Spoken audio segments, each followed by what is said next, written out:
오늘 본문 말씀으로 내가 만난 예수님이라는 제목으로 말씀 나누기로 합니다.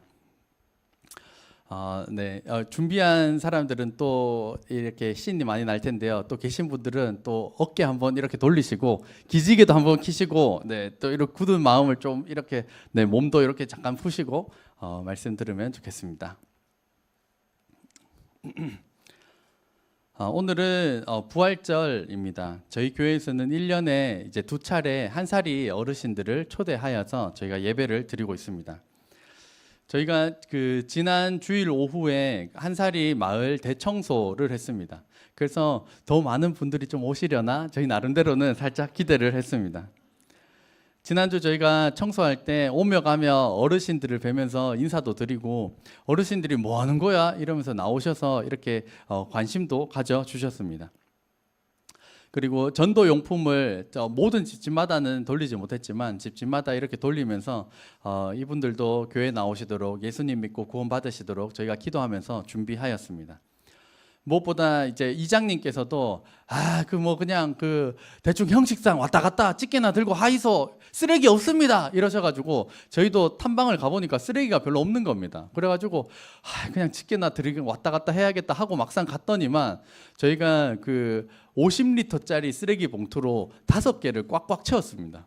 그러니까 50리터짜리 굉장히 크거든요. 그거 5개를 준비해가지고 꽉꽉 채워서 청소할 정도로 굉장히 많은 양을 저희가 했습니다. 그래서 저희가 오며 가면서 거리 깨끗하다 이러면서 저희 나름대로 만족을 했습니다.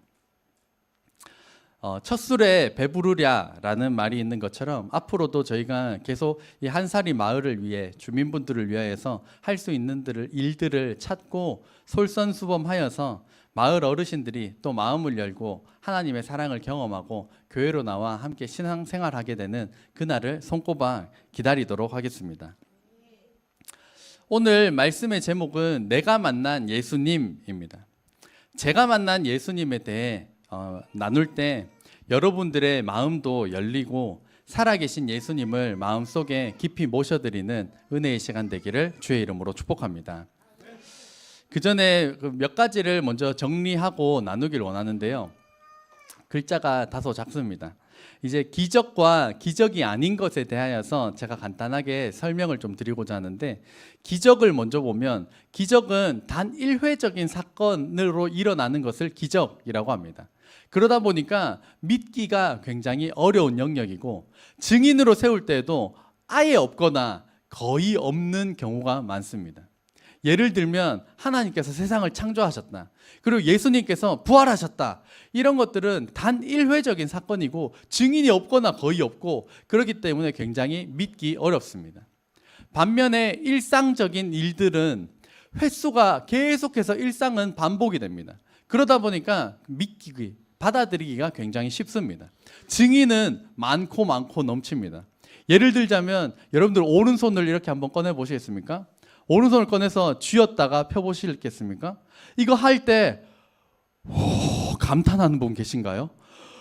신기하다. 감탄하는 분은 아마 없을 겁니다. 혹 감탄하는 분 있다면 옆에서 잘 보살펴 주시기를 바랍니다. 우리 일상적으로 반복되는 일에 대해서는 저희가 놀라거나 감탄하진 않습니다. 하지만 부활의 사전적인 정의를 보면 부활은 죽었다가 다시 살아남, 이것이 바로 사전적 정의입니다. 만약에 부활도, 저도 부활, 여러분들도 부활, 다 부활한다면 우리는 믿기 쉬울 것입니다. 혹시 그런 소식 들어보셨나요? 옆집 김치 아저씨가 지난주에 부활했대, 뒷집 박씨 할머니가 부활했대, 이런 소리를 저희가 들어본 적이 없습니다.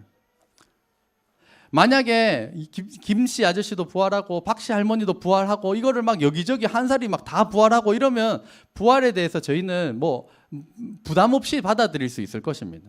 하지만 그것을 보지 못했으니까, 듣도 보도 못했다 보니까 부활이라는 것을 믿기가 여간 어려운 것이 아닙니다. 만약에 옆집 김씨 아저씨가 병원에서 심장 박동을 재는데 띠 하면서 죽는 것을 내가 두 눈으로 똑똑히 보고, 의사가 흰 가운을 덮으면서 사망 선고를 내렸는데 다음 날 그 사람이 살아난 겁니다.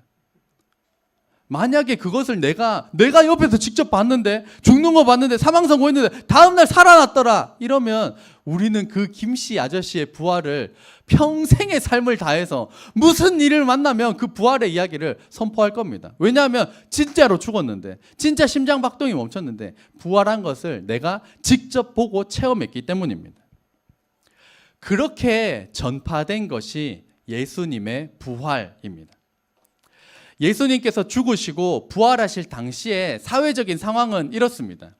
예수님을 믿고 따르는 사람을 감옥에 잡아넣거나 사형에 처하던 시기였습니다. 그러니까 예수님을 믿고 따르거나 예수님을 전하는 것이 자신의 생명, 자신의 목숨을 걸고 전해야 하는 상황이었습니다.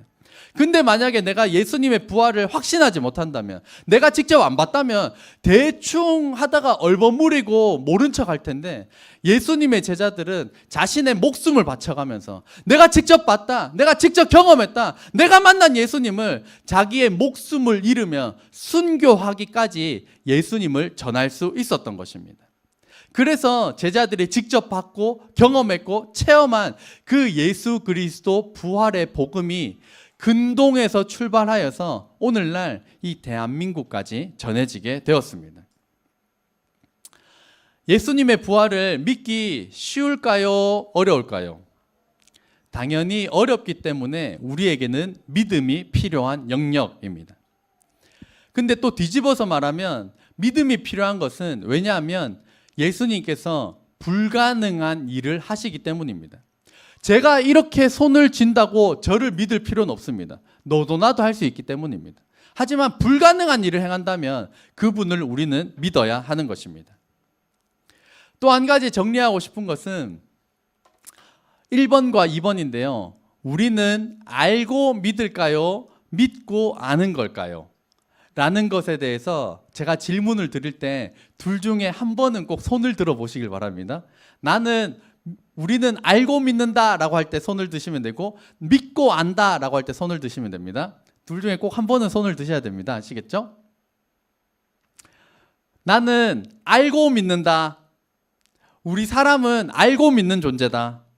알고 믿는다. 네, 꼭 한 번은 손을 드셔야 됩니다. 네, 손 내리시고, 우리는 믿고 안다. 믿고 안다. 네, 믿고 안다의 비중이 조금 더 높았습니다. 무엇이 맞을까? 제가 한번 설명을 드려보고자 합니다. 만약에 한 번도 가본 적 없는 집을 찾아갈 때 우리는 어떻게 가나요? 요즘은 뭐 차량의 내비게이션도 있고, 뭐 지도도 있고, 핸드폰 내비게이션도 있어서 한 번도 가본 적이 없지만 그 주소 딱 찍으면 내비게이션이 알려줘서 직진, 우회전, 좌회전 해가지고 그 집에 딱 도달하게 됩니다. 그 집을 찾아가게 됩니다. 질문을 하나 던져보겠습니다. 여러분은 한 번도 가본 적 없는 그 집이 그 주소에 있다고 알았습니까? 내가 직접 그 집을 본 적이 없습니다. 그런데 혹은 네이버가, 혹은 내비게이션이 알려주는 그 정보를 믿고 간 것입니다. 믿고 따라가서 가보니까 거기에 실제로 그 집이 있었던 겁니다. 그러니까 알고 믿었던 것이 아니라 일단 믿고 가보니까 진짜 있었던 겁니다. 또 한 가지입니다. 우리는 지구가 둥글다고 배웠습니다. 혹시 아직도 바다에 배 타고 가다가 어느 정도 지나가면 낭떠러지처럼 떨어진다, 이렇게 아는 분은 없으시죠? 그런 분이 있으면 옆에서 잘 보살펴 주시기를 바랍니다. 우리가 학교에서 배울 때 지구는 둥글다고 배웠습니다. 그렇다면 이 둥글다는 사실을 아는 걸까요? 아니면 둥글다고 배운 그 정보를 믿는 걸까요? 우리는 믿는 겁니다. 예를 들어 우리가 우주에 잘 갈 기회가 되면 우주에 딱 올라가서 봤더니만 지구가 둥근 겁니다. 아! 내가 알고 있던 거 이거 진짜네? 그렇게 우리는 내가 믿고 있던 것을 진짜로 알게 되는 순간이 내가 직접 보고 듣는 그 순간인 것입니다. 그러니까 지구가 둥글다는 것, 내가 먼저 믿고 나중에 알게 되는, 우리의 일상생활이 알고 믿는 것이 아니라 실제로는 믿고 아는 이 단계를 저희가 너무나도 쉽게 반복적으로 하고 있다는 것입니다. 맛집을 찾아갈 때도 있다고 믿고 가는 것이고, 이 영양제 TV에서 광고하면 그거 믿고 사는 겁니다. 일단은 믿고 사는 겁니다. 교회에서 전파하는 가장 핵심의 메시지 한번 같이 읽겠습니다. 시작. 하나님의 아들이신 예수님께서 인간의 몸을 입고 이 땅에 오셨고 우리 대신 고난 당하시고 십자가에 달려 돌아가셨다가 3일 만에 부활하셨습니다. 이것을 믿고 예수님을 내 마음에 모셔드리면 구원받습니다. 이것은 알고 믿는 것이 아닙니다. 믿고 난 다음에 우리가 신앙생활하면서 점점 체험하고 알아가게 되는 것입니다. 예수님을 믿으시기를 주의 이름으로 축복합니다. 오늘은 제가 만난 예수님에 대하여서 짧게 나누어 보도록 하겠습니다. 제가 살아계신 예수님을 인격적으로 처음 만났을 때는 제가 중학생일 때 저희 한국침례신학대학교 수련회여서였습니다. 보통 수련회를 가면 예배가 됐다 깁니다. 예배가 너무 길다 보니까 가기 전부터 가기 싫어 막 이렇게 잡혀서 막 끌려갑니다. 끌려갔는데 그날도 예배는 엄청 길었는데 제가 기억하기로 그날은 조금 달랐습니다. 말씀은 마찬가지로 오늘 우리가 나누는 예수님께서 널 위해 죽으셨다, 예수님께서 널 위해 십자가에 달려 죽으시고 부활하셨다, 그 예수님을 믿어야 한다, 그 말씀이 어느 때 듣던 그런 말씀이었는데, 그 말씀을 들을 때 그날은 저에게 조금 특별했던 것이 그 말씀이 제 마음을 콩콩콩콩콩콩콩콩 두드리더라는 겁니다. 예수님께서 날 위해 죽으셨다는 사실이 원래 그냥 알고 있었던 건데 그날은 제 마음 문을 콩콩콩콩콩콩 두드리는 겁니다. 그래서 내가 이거 어떡하지? 이거 어떻게 반응해야 되지? 막 이러고 있을 때 보통 이제 그 인도자가 기도회를 인도합니다. 우리 주님 삼창, 주여 삼창하고 기도합시다. 이렇게 하면 저는 보통은 딱 일어나서 나가는 타입이었습니다. 딱 일어나서 나가려고 하는데 그때 제 옆에 앉아있던 분이 지금은 목사 안수를 받으신 이덕희 목사님, 덕희 형이었습니다. 그 덕희 형이 주여 삼창하고 기도합시다 해서 제가 딱 들고 나가려고 하는데 그 형이 쫙 하면서 무릎 꿇고 기도하는 겁니다. 그래서 나도 에이 모르겠다 막 이렇게 기도를 하니까 그때 이제 날 위해 죽으셨다, 내가 죄인이라는 사실에 그게 내 마음에 막 와닿고 깨달아지면서 하나님 앞에서 내가 죄인됨을 눈물 콧물 막 얼마나 흘러내렸는지 잘 모르겠습니다. 정말 추하게 막 눈물 흘리고 제가 그렇게 날 위해 죽으시고 부활하신 예수님을 인격적으로 체험을 하게 되었습니다. 오늘 찬양과 말씀 중에 저와 같이 혹시라도 어떤 찬양 가운데 어떤 말씀 가운데 마음문이 콩콩콩콩콩콩콩콩 두드림을 받으신 분이 있다라면 그것은 바로 예수님께서 여러분을 찾고 계신다, 여러분을 기다리고 계신다, 믿음으로 반응하시기를 주의 이름으로 축복합니다. 성경에는 강력하게 역사하시기도 하지만 세미한 음성으로 세미한 말씀으로 예수님께서 만나주심을 성경을 통해 말씀하고 있습니다.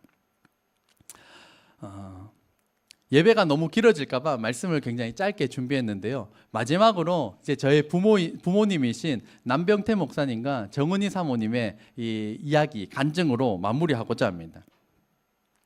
남병태 목사님께서는 제가 태어난 1987년 1월 4일에 태어나고 며칠 지나지 않아서 가스 중독 사고로 쓰러지시게 됩니다.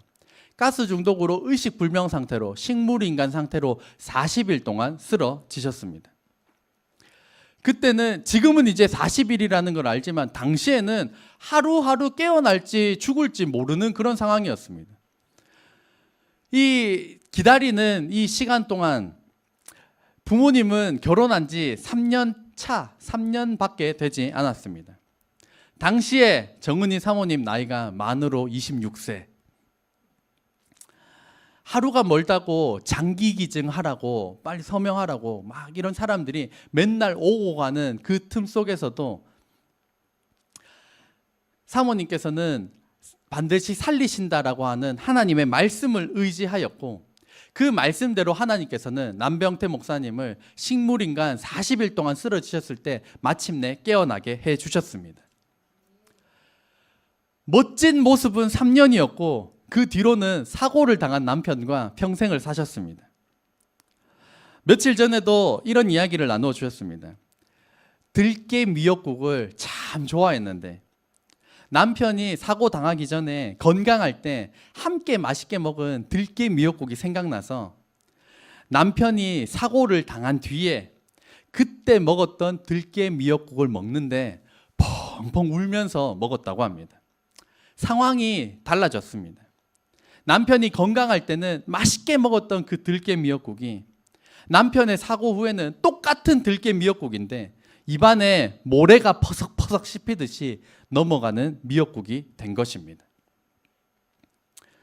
남병태 목사님이 식물인간으로 쓰러지셨을 당시 정은희 사모님은 만 26세 젊은 청년이었습니다. 저희 교회로 따지면 주영자매, 준범 형제 나이입니다. 만약 이것이 저와 여러분의 상황이라면 어떻게 하시겠습니까? 주영자매의 상황이라면 어떻게 하시겠습니까? 저는 이제 어머니이신 정은희 사모님께 두고두고 감사드리는 것이 가족을 다 버리고 도망가지 않으신 것에 대하여서 정말로 감사를 드립니다. 팔팔한 나이였습니다. 얼마든지 도망가고 새 살림 차려도 아무도 욕할 사람이 없는 시기였습니다. 만약에 다 버리고 가셨다면 저는 부모 둘 다 없거나 혹은 장애 후유증이 깊이 남은 아버지 밑에서 자랐을 것이고 오늘 이 자리에 저는 분명히 없었을 것입니다.